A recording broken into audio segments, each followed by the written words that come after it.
Welcome back to Trade 360. I'm Diane King Hall. Time now for the big three stocks, three charts, three trades. Rick Ducat will take us through the charts, and here to take us through the trades, we've got Scott Bauer, CEO of Prosper Trading Academy. Happy Friday to both of you all. We made it to the last day of the week, gearing up for the weekend. Can you tell I'm happy about it, Scott? All right. You're me both. You listen, and we're ready. I want to get a thought from you because we always like to get a big picture take from you on the state of the market action. We had some gains yesterday. We're cooling a little bit today. Obviously, it seems like, kind of taking some pause ahead of the weekend. But what are your thoughts? I think the market is set up for a big disappointment this weekend. I really do. I hope I'm wrong. Just the anticipation of the talks with China over the weekend. If there's nothing constructive that comes out of this, we can see a pretty big dip. Now, if they do come out of this and say, okay, there is some framework, not like what we have with the UK, but there is some sort of framework, okay, but just given kind of the past history of, what has happened over the last 4 or 6 weeks or so, I think we need to be pretty cautious going into the weekend. Okay, so cautious going into the weekend. Let's pivot and talk about one of the first tickers on your list, AFRM, short for Affirm. It is under heavy pressure today off the back of its latest quarterly report card. It did post, earnings a penny a share. We were expecting a loss, but again, some weakness here. What's your view? I'm not sure if it's a bullish or a bearish take here. It's fairly neutral, a little bit on the bullish side, just because from a technical standpoint, post earnings here, we're down right to where the 50 and the 200 are converging. So I think the stock has gotten beat up a little bit too much. And so what I'm doing is I'm selling a put spread that expires next week. It's pretty much at the money here. It's the 48.46 put spread, collect $1 here. Obviously, I want to see the stock stabilize. I need it above 47 next Friday to make money on this. I'm collecting $1. That's what my max risk is. So I'm not looking for a big comeback in Affirm. I just think it's down to a big area where there's a lot of volume here.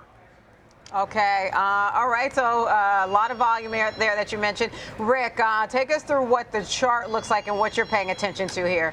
It looked like a potential breakout situation was happening yesterday, but unfortunately for the bulls, that seems to have been dashed here. We can see that we had the 5250 level, this red line here formed a double bottom, and then it was resistance. Old support became new resistance. Price bumped up against it several more times in recent weeks. But then today, we have collapsed below the confluence of our moving averages. These are exponential moving averages. Everything's kind of clustered together. The yellow 21-day, orange 63-day, purple 252-day exponential moving averages between about 48 to 51 or so. That would be the area where they're all coincidentally coming together. We can also see now that our RSI, our measure of momentum, has broken not only its green upward sloping trend line, but also is crossing back below the 50 midline. So another bearish signal here to contend with for traders. And if we were to look a little bit closer here, we can see that our volume profile point of control, the area of heaviest trading, our red line here,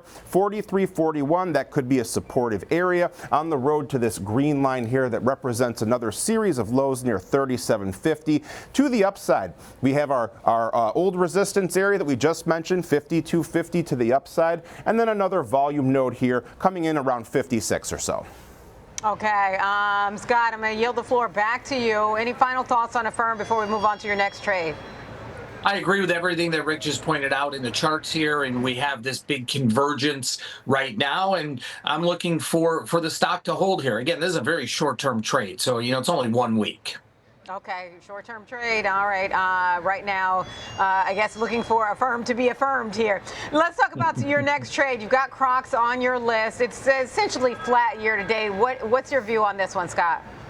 This thing really pushed higher on the news about the Deckers buyout, and it's come up to a big area of resistance. It has rallied up right to that 200-day moving average and is really just stalling. So without any kind of follow through here, I think, the news that this rallied on kind of wears off a bit. So I'm going out a couple weeks on this one, not next week, but out to May 23rd, and I'm buying a put spread. I'm buying put spread. Cost me a little over $2 or so, and I just think that without any other news specific to Crocs, this thing's going to revert back to the area that it was at.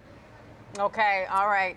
So it would need some, I guess, catalyst-specific news, Crocs catalyst-specific. Rick, what does the chart tell you about Crocs?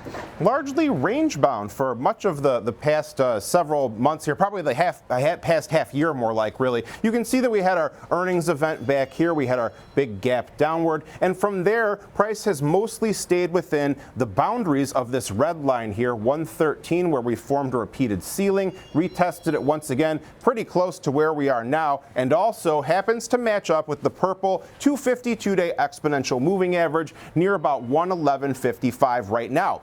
However, we also have this low point here, this floor, so to speak, near 88, where price seemed to hold the line several times. So we have some pretty clear boundaries here as we digest, what's been going on in the recent news for this name. RSI more bullish as well, above the 50 midline. We also saw heavy volume on a spike up, which is typically suggests high conviction on the part of traders, but still we haven't broken out of this 113 ceiling that we have encountered. We can also see now that price has made its way above our volume profile point of control, 107, that's our heavy trading area, but there's a couple upside areas that many traders probably would have their eye on. This pink line here, 117.76, represents our post gap down high point. That would be one notable area to clear, and then we would be looking to fill the gap all the way up here near the 140 level. That's where volume starts to really pick up once again too.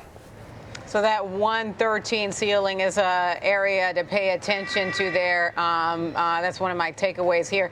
And I guess maybe we're not seeing Crocs everywhere like we did during the pandemic, although my son still loves his Crocs. Scott, final take on Crocs before we move on to your final trade. What are your thoughts? Any other thoughts you want to leave us with on Crocs? Again, from a technical perspective, I think Rick and I are aligned with that, with the resistance right up overhead here. So without another catalyst, and that catalyst was this buyout of another company, without another catalyst, I just see this thing kind of fading away a bit. Okay, all right. Let's talk about the final trade on your list. You've got First Solar in focus. It's been under pressure so far this year. It's honestly starting last year, especially with the change of administration. What's your approach here? What's your views here, Scott? This had been making lower lows, lower highs. The 50-day moving average for a very long while has been massive resistance. You can see in that chart that you have on the screen, excuse me, exactly what I'm talking about. Now, it did just break through there. It absolutely did break through there, but does that mean that it has broken out, or does this mean it's an opportunity still, to maybe sell a rip? I'm looking at as an opportunity to sell that rip. So even though it's above that 50-day moving average right now, I'm looking at that still as that area of resistance. So I'm giving this one a little bit more time. I'm going out to the end of the month, May 30th, and I'm going to buy the 130, 120 put spread. $10 wide, pay about $2 for that. Phenomenal reward to risk. And listen, if it continues, if there's news with solar, if there's news specific to First Solar, and it continues higher, I'll get out of it. But I think this one's due for a reversion as well. Okay, Rick, what does the chart tell you when you take a look at First Solar?